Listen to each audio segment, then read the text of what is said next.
So, you're afraid to pin trade in the Epcot Breezeway? Here's what you need to know. Welcome to Pin Trading 101. These are my credentials. I've been doing this a long time. I don't think we're as mean as people think we are. Just give us a chance. Let me show you how to do it. Step 1 is bringing the pins you want to trade in some kind of way that keeps them contained and available to display to people you're trading with. I'm currently using GoPin Pro's XL Sling in the color Sage Green because I love the way that it keeps my boards secure in these plastic containers so they don't get scratched up or fall off or anything. I also have used both sizes of their show boards too. I love these for just a casual pin trading day in the park. If you show up to Epcot with your pins on a lanyard like this or in a plastic bag, nobody's going to take you seriously.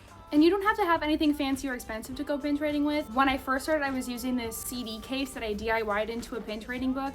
I sewed all of these little bags into it and felt in between, and I put my pins in here for trading, and it worked really well for years. I would also like to add, bring the pins you're trading. I'm sure you have a really great collection at home, but you do not need to bring it to the parks or to a pin trading event. It's the worst when you're looking through someone's book and you see a pin that you like and say, I'd like to trade for this one, and say, oh, I'm not trading that one.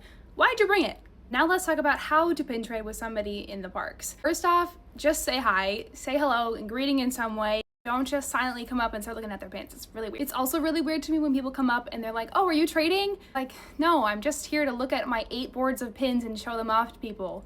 Why else would I be here? Yes, I am trading. My next biggest tip is to know your values. And you do not have to know every single dollar value of every pin that you own, but just know an estimate and know what pins are worth. For example, I'm not going to be trading a Hidden Mickey pin from this year with a Chaser pin from the same series. It just doesn't make any sense. Know your values and know how to find a value. Also know that if you Google a pin and it says it's worth $100, it could be what somebody had posted it on eBay for. It's not what it has sold for. So check the latest sold listings and know how to figure out what the estimated value of a pin is. And also know that sometimes the trade value versus the selling value can be a little bit different. If that really stresses you out, find a resource like using eBay, the camera option, use Google Lens, or use an app called the Pin Trading app where you can just scan a picture of a pin and it'll show you the value of it. It's super helpful for newbies out there. Stick around for part 2 because there's a lot to talk about when it comes to pin trading.